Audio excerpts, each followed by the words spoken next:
সেমিস্টারে যাদের ডিএসই বাংলা রয়েছে এবং যারা ফালাকাটা কলেজে পড়ছো তোমাদের ইন্টারনাল এক্সামে ছোট প্রশ্ন আসবে, তাই আমি তোমাদের কয়েকটি ছোট প্রশ্ন বলছি, তোমরা এগুলি ভালো করে পড়ে যাবে।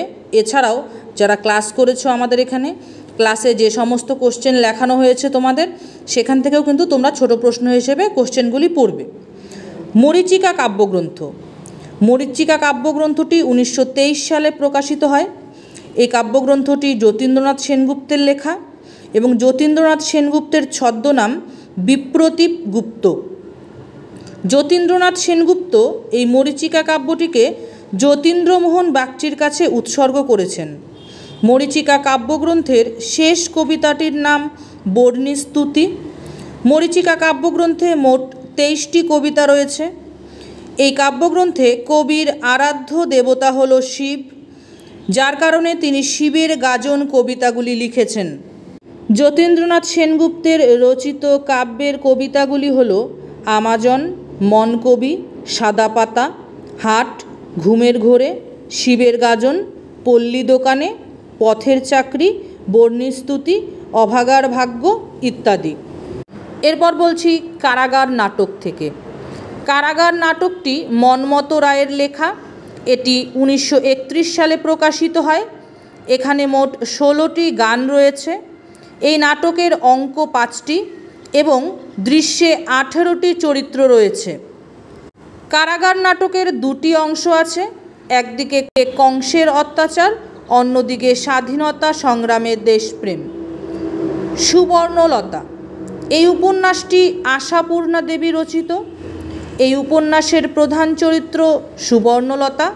সুবর্ণলতার বাবার নাম নবকুমার। নবকুমার একজন নিরীহ ও ভীরু প্রকৃতির মানুষ। সুবর্ণলতার শাশুড়ির নাম মুক্তকেশী।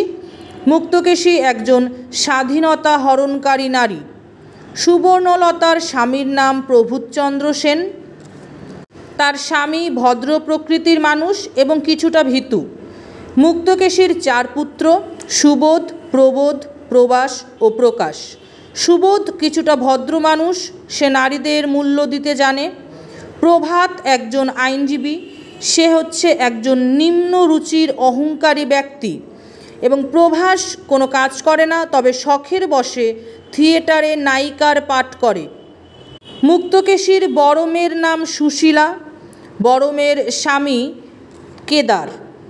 সুবর্ণলতার বড় মেয়ের নাম চাপা। এছাড়াও রাসু, বঙ্কু, টিঙ্কু, টুলু সুবর্ণলতার ছেলে মেয়ে। সুবর্ণলতার বান্ধবীর নাম জয়বতী। সতীনাথ ভাদুরীর গল্পগুলি হল গণনায়ক, বৈয়াকরণ, চকাচকি, চরণদাস এমএলএ, পত্রলেখার বাবা, বন্যা। গণনায়ক গল্পের ভিলেন চরিত্র মুনিমজি।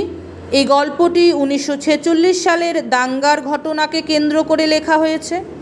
চকাচকি গল্পের বৃদ্ধ ও বৃদ্ধা চরিত্র হল দুবে ও দুবেনি। বিহারের গ্রাম্য জীবনকে কেন্দ্র করে লেখা হয়েছে। তারা সংসার করে 40 বছর ধরে, কিন্তু বিবাহ করেনি। চরণদাসের সাথে মৌলভী সাহেবের ঝগড়া, এই নিয়ে চরণদাস এমএলএ গল্প লেখা।